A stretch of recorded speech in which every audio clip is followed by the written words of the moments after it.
Now, before we even get back into everything that's been building around Kendrick Lamar and the entire West Coast movement that is quietly becoming the most powerful force in all of rap, and I mean that with every ounce of sincerity I have left in my body, I need to address something that just happened, and honestly, it might be the most significant leak-related development we've seen since the Clips, Chains, and Whip situation.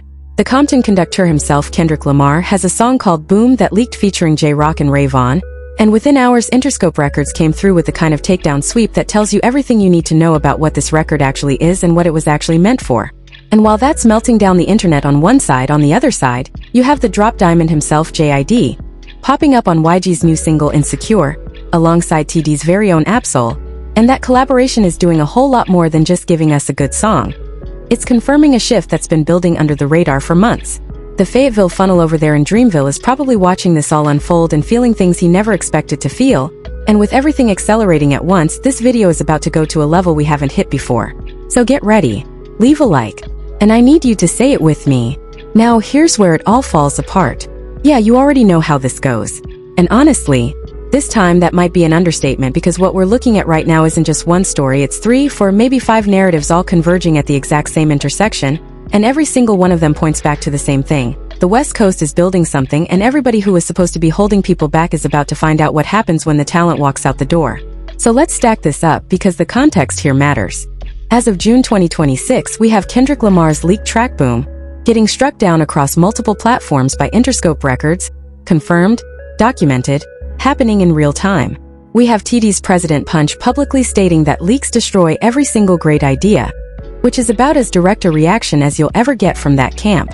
We have YG dropping his 7th studio album, The Gentleman's Club, on June 19, 2026, with a feature list that reads like a West Coast summit meeting, Pusha T, Tyler the Creator, Shoreline Mafia, and most critically for our purposes, JID and Absol together on a track called Insecure, that is doing some very heavy lifting in terms of what it signals. On top of that, you have Joey Badass going on a full Twitter rant about how J. Cole deliberately kept JID off the fall off, because he was afraid of being outshined on his own album.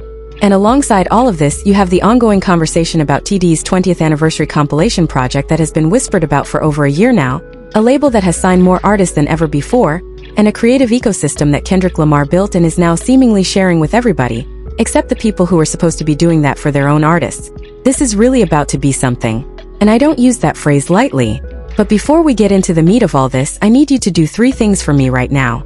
First, leave a like if you think a Kendrick Lamar leak that gets struck down by Interscope is infinitely more meaningful than Champagne Choker's trilogy of musical islop that he drops intentionally and nobody cares about.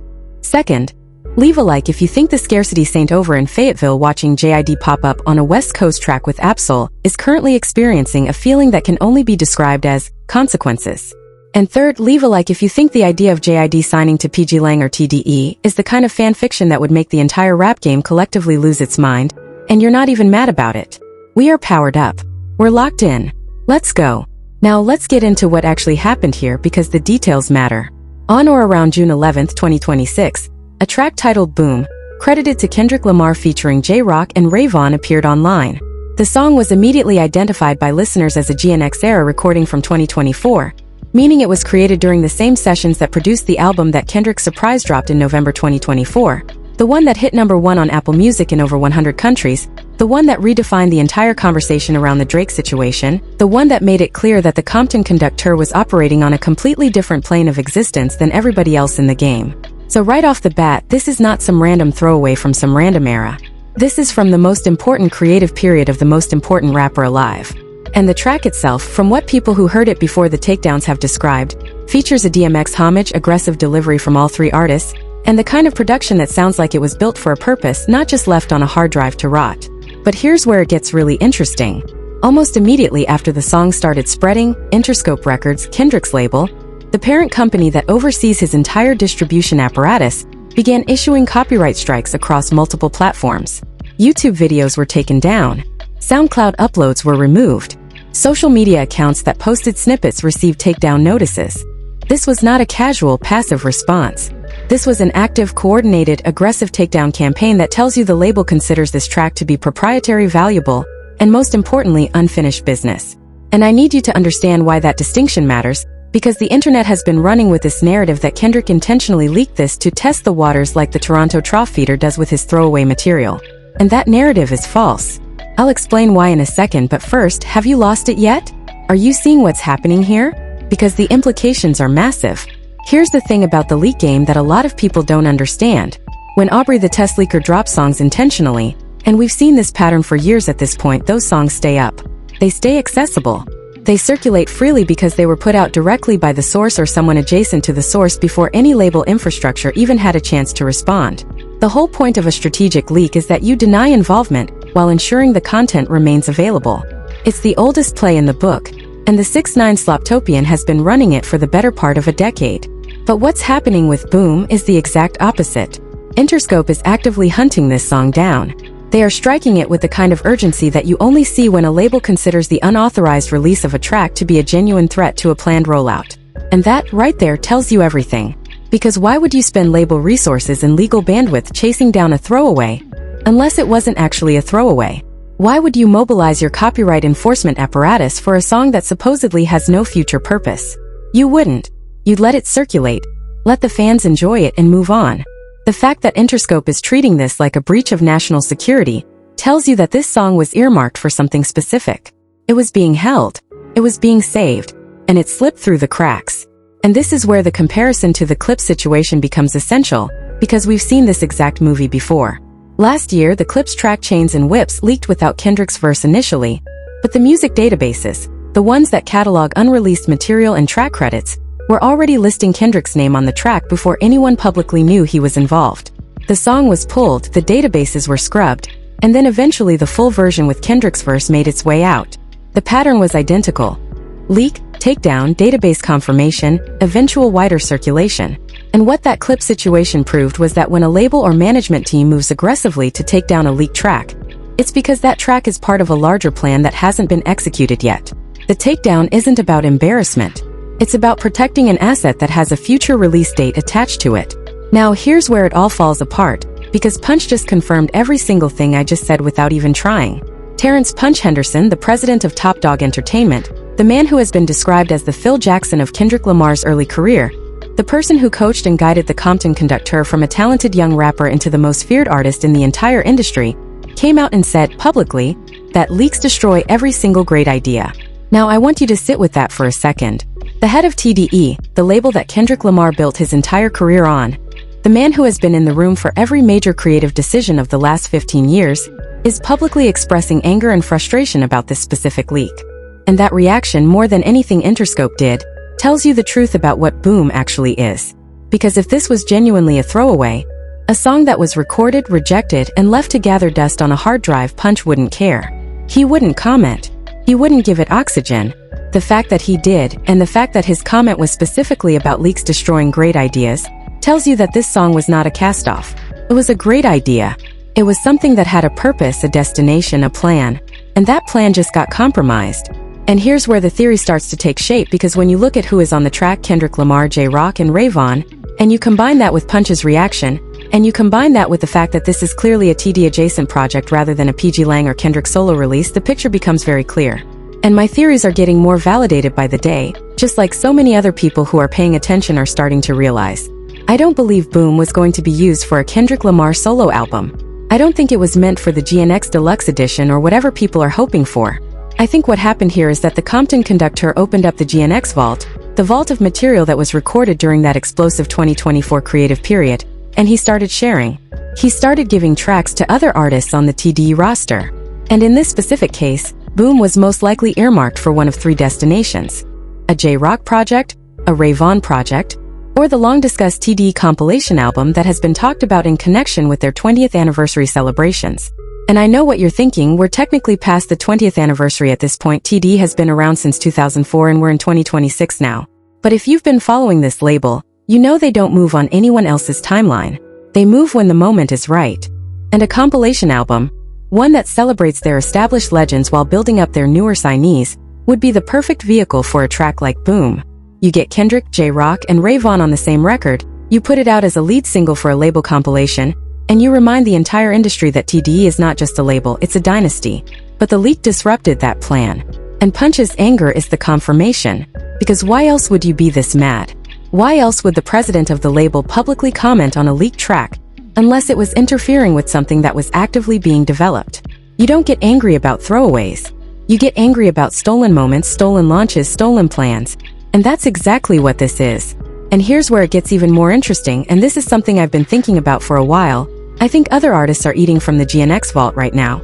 I think the Compton conductor recorded so much material during that 2024 period that he has an embarrassment of riches, and rather than sitting on all of it for some hypothetical future solo project, he's been distributing it, sharing it, giving pieces of that creative output to artists he believes in, artists on his label, artists in his orbit. And Boom is just the one that slipped through the cracks. Which means, and this is the open loop I'm going to leave hanging for a second because we need to talk about something else first, there are likely more Kendrick Lamar GNX era tracks sitting in the hands of other TD artists right now, waiting to be released through official channels. And we are going to see some of them come to fruition on some very new releases of music very soon. But I'll come back to that. Because what makes all of this infinitely more important is the larger context of what's happening on the West Coast right now. The optics of how they're moving. The movement they're growing.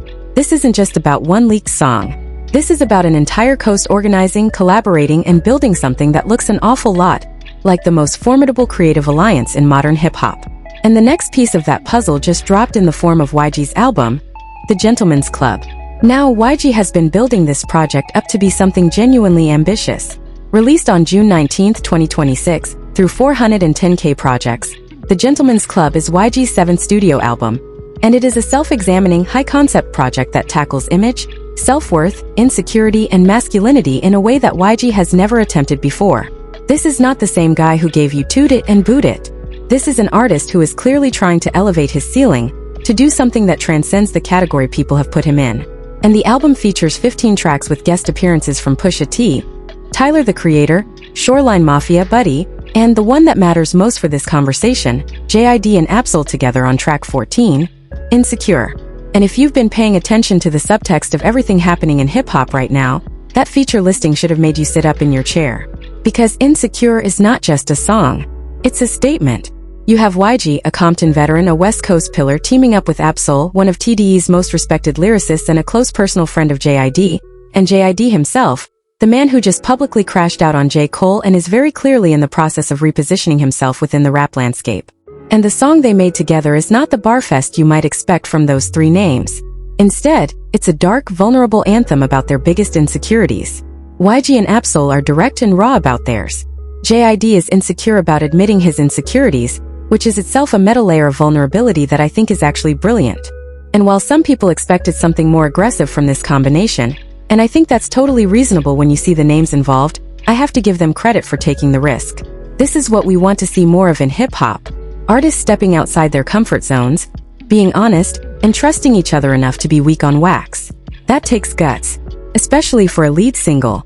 But the reason we're talking about this in the context of the bigger picture isn't just about the song's musical merits. It's about what JID's presence on this track represents in the current landscape of hip-hop allegiances. Because let's rewind for a moment to about a month ago, when the Drop Diamond himself went on what can only be described as a controlled demolition of his relationship with J. Cole. JID tweeted, and then deleted, a rant in response to a line from Cole's 99 Build freestyle, off the Birthday Blizzard 26 project, where Cole said, "If hip-hop is dead, JID would be platinum." And JID's response, which has been documented and screenshotted and circulated extensively, was, "I've been overly platinum, that bar was ass." Now let that sink in for a moment. An artist who has been signed to Dreamville for years, who has been one of the most respected lyricists in the game, who has the kind of technical ability that makes purists weep, that artist just publicly called his label boss's bars ass. And then deleted it. And the deletion actually makes it worse because it shows that JID knew he had crossed a line, knew the implications of what he was saying, and said it anyway. The anger was real. The frustration was real. And the deletion wasn't a retraction, it was damage control. And then Joey Badass, JID's best friend, a man who has his own history of being unfiltered, went on Twitter and added fuel to the fire in the most articulate way possible. Joey's theory, which he laid out in a series of posts, was that the scarcity saint deliberately kept JID off the fall off, and off every other J. Cole album for that matter, because he was afraid of being outperformed on his own record. Joey's argument was essentially this. There is a scarcity mindset in lyrical rap, where the top guys don't invite hungry spitters onto their own tracks because it would disrupt the hierarchy. And he used JID as the prime example. Didn't J. Cole just say, "If hip-hop was dead, JID would be platinum"? Joey wrote, but then not feature him at all on the mixtape or the album when either or would have made sense. All I'm saying is notice the trend in this specific subgenre. And Joey is right. The trend is undeniable. You have an artist of JID's caliber, a generational talent, someone who has been praised by critics and fans alike as one of the most gifted rappers of his generation, and he has never been featured on a single J. Cole album. Not one. Not on the off-season. Not on the Fall Off. Not on any of the Birthday Blizzard projects. The lobs were right there. When surround sound blew up, that was a moment. When the Forever Story dropped, that was a moment. The seeds were planted for JID to become a genuine superstar, and the person who had the infrastructure, the platform, and the influence to make that happen simply didn't. And I need you to understand something, and this is me speaking directly to you, the person watching this right now. What we are witnessing with JID is the biggest under-the-radar story in all of rap. We have a generational talent who was held back by another generational talent, and the held-back talent is now at a breaking point. He is fed up. He is frustrated. And I would not be surprised if there is a significant part of him that regrets being tethered to Dreamville for as long as he was, wishing he had been with a crew like TDE or PG Lang, crews that treat their artists like the generational talents they are, crews that build infrastructure around their artists, crews that don't operate from a scarcity mindset but from an abundance mindset. Because that's what TD does. That's what PG Lang does. They build. They elevate. They share. They collaborate. And if you're JID watching from the outside as Kendrick Lamar shares GNX Vault material with TDE artists, as YG builds conceptual albums with West Coast features, as the entire California creative ecosystem thrives and grows and welcomes new voices, what does that look like to you? It looks like everything you were denied. And this is where the Insecure feature becomes so much more than a song. It's an audition.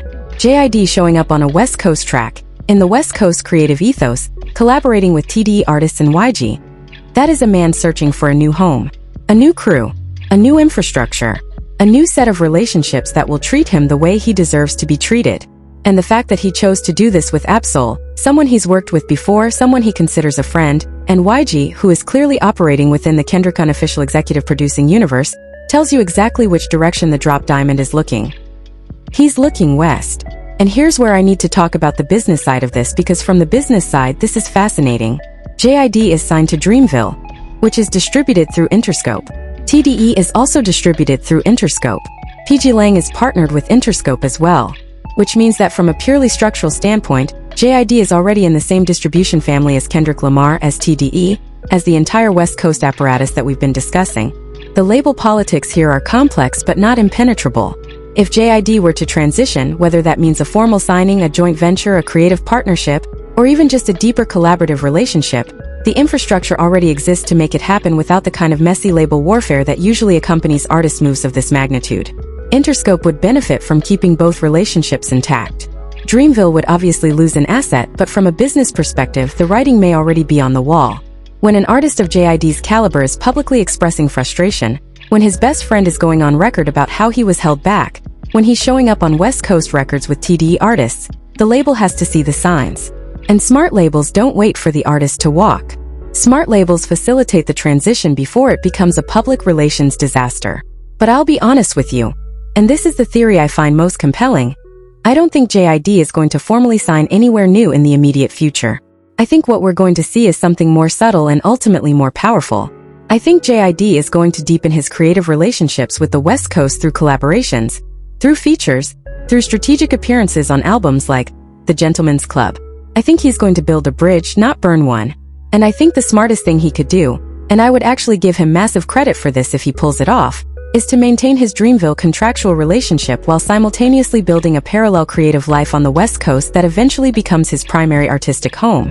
It's the kind of move that takes patience, takes strategic thinking, and takes the kind of emotional intelligence that JID has consistently demonstrated throughout his career. And if he did this, if he built that bridge and crossed it gradually, I'd actually give him some credit. But I also have doubts about whether the situation has already gone too far for that kind of measured approach, because when you're calling your label boss's bars ass on main, you're not exactly in bridge building mode. Now, here's where it all falls apart for the other side of this equation. Because while the West Coast is organizing, building, sharing vault material, dropping conceptual albums, and welcoming new talent into their creative orbit, what is happening on the other end? Where is the counter movement? Where is the response? Because from where I'm sitting, the champagne choker has been leaking intentional throwaways that nobody cares about, The scarcity saint has been holding back his best artist and is now watching him drift toward the competition, and the entire infrastructure that was supposed to be the alternative to the West Coast dominance is crumbling in real time. And I'm not saying that to be cruel. I'm saying it because the evidence is overwhelming. You have Drake dropping what the internet is calling a trilogy of musical ice slop. And that's not my phrase, that's what the culture is saying. You have J. Cole dropping birthday blizzard freestyles that are impressive technically but are not moving the cultural needle in any meaningful direction, and you have their respective camps either leaking songs intentionally for attention or refusing to collaborate with their own signees out of competitive insecurity. And meanwhile, Kendrick is out here sharing GNX Vault material with his roster, YG is building high-concept albums with West Coast features, TDE is planning compilation projects, and JID, one of the most talented rappers in the game, is actively choosing to align himself with that ecosystem rather than the one he's contractually tied to. If you're still here and you're a supporter of the other side, I just want to talk to you person to person for a second. I genuinely want to understand something. Where is the plan? Where is the action? Where is any of it? Because from the outside it looks like your guys are in shambles. The 6ix9ine Sloptopian is dropping music that is being called ice slop by the same fans who used to defend him, the Fayetteville funnel is being called out by his own artist's best friend on social media, and the creative output that was supposed to justify all of the posturing and the positioning is just not landing. And I'm being sincere when I say this. Actually, no, I'm lying. I'm not being sincere. I'm not being sincere at all. I'm enjoying this. I'm just here watching this play out. I'm watching the West Coast build a dynasty in real time, while the other side does nothing but leak songs and hold back talent. And at some point you have to look at the scoreboard. You have to look at the moves being made. You have to look at who is building and who is crumbling. And the answer to that question is so obvious at this point that pretending otherwise is not loyalty. It's self-delusion. Take care of yourself. Set some boundaries. Practice some self-respect. Because the cycle of broken promises, bait-and-switch rollouts, and intentional leaks designed to manufacture attention is not going to change. It's going to repeat. It's going to repeat and repeat and repeat until you stop showing up for it. Now, let me give you 3 theories about what happens next because the speculation is half the fun and I know you guys love to debate this in the comments. Theory 1. The Boom leak accelerates a TDE compilation announcement. The logic here is simple. The song was already being planned for a larger project, the leak creates urgency, and rather than letting the leaked version define the narrative, TDE moves up their timeline and officially releases Boom as a lead single for a compilation album that features Kendrick, J-Rock, Vaughn, and the broader TDE roster. This would be the smartest thing they could do, and honestly I think they're capable of it. The likelihood on this one is moderate to high because it aligns with everything Punch's reaction suggested, that the song was part of a plan and the plan still exists, it just got accelerated. Theory 2. JID formally joins the West Coast creative orbit through a PG Lang or TDE partnership. Not a full signing, at least not immediately, but a creative joint venture that gives him access to the West Coast production infrastructure, collaborative network, and institutional support, while maintaining his Dreamville contractual relationship. This is the kind of move that happens quietly through back channels and gets announced only after the music is already out. The likelihood here is moderate, and it would be the smartest thing JID could do because it gives him the best of both worlds while building a bridge to a permanent move. If he did this, I'd actually give him some credit. I have my doubts about whether the Dreamville relationship is salvageable enough for this kind of arrangement, but the business infrastructure through Interscope makes it more feasible than people might think. Theory 3. And this is the one that I think is most likely, even if it's the least dramatic. JID simply continues to deepen his West Coast collaborations organically, appearing on more TD-adjacent projects, building relationships with the PG Lang and TD camps through music rather than contracts, and gradually transitioning his creative center of gravity to the West Coast over the next 12 to 18 months. No dramatic signing announcement. No explosive breakup with Dreamville. Just a slow, steady, strategic migration that eventually becomes undeniable. And the reason I think this is most likely is because it's exactly how the West Coast operates. They don't do press releases. They don't do announcement campaigns. They just make music, make moves, and let the results speak for themselves. That's the TD way. That's the PG Lang way. And it's the approach that would give JID the most control over his own narrative, while building something real rather than something performative. And there is an interesting theory that I want to float, and I think it makes a lot of sense, which is that Kendrick and JID have already been in contact. We know they were at the same Clips show in LA last summer, where Kendrick came out to perform Chains and Whips. We know that JID has publicly expressed admiration for Kendrick. We know that JID supported Kendrick's side during the Drake beef, and never lifted a finger to defend Cole. And when you put all of that together with the fact that Clips, specifically Pusha T, who is one of Kendrick's closest creative allies, was the bridge between those two worlds, you have to wonder whether the introduction has already happened, whether the conversation has already taken place, whether the Compton conductor has already looked at the dropped diamond and said, essentially, I see you, I see what you are, and there's a place for you here. We don't know what these guys could be doing in full, but I got a feeling we are going to find out a lot more soon, because if YG is putting together albums with this level of ambition and this caliber of features, and if Kendrick and TDE are sitting on GNX Vault material that is apparently valuable enough to trigger full Interscope takedown sweeps, and if Punch is publicly acknowledging that leaks are destroying great ideas, which means there are great ideas being planned, then it's clear that all of these people are working. They are working towards something, and that something is bigger than any single album or any single leak or any single feature. It's a movement. A coordinated, intentional, creative movement that is being built from the ground up by people who understand that the way you build a legacy isn't by holding talent back or leaking songs for attention. It's by sharing, collaborating, elevating, and trusting the people around you to be great. And from YG to Kendrick to JID to Reason to J-Rock to Absol to Vaughn and beyond, the West Coast and their allies are just getting started. The GNX Vault has been opened, and the treasures inside are being shared with people who will use them well. The TDE compilation is coming. The YG album is here, and it's better than anyone expected. JID is finding his new home. And the other side is watching it all happen in real time and realizing that the ground beneath them is shifting in ways they can't control and can't reverse. So I'll say it one more time now, here's where it all falls apart. For everyone who thought they could hold back talent, leak their way to relevance and never face the consequences. Because the talent is walking, the vault is open, the West Coast is organized. And the only thing that's crumbling is the facade that was never as strong as it looked. Now let me know in the comments, what do you think about the Boom leak and the Interscope takedown? Do you think it confirms that TDE has a compilation project coming? What do you think about Punch's reaction, and what it reveals about the song's intended purpose? And what do you think about everything happening with JID? Do you think Insecure is a sign of things to come?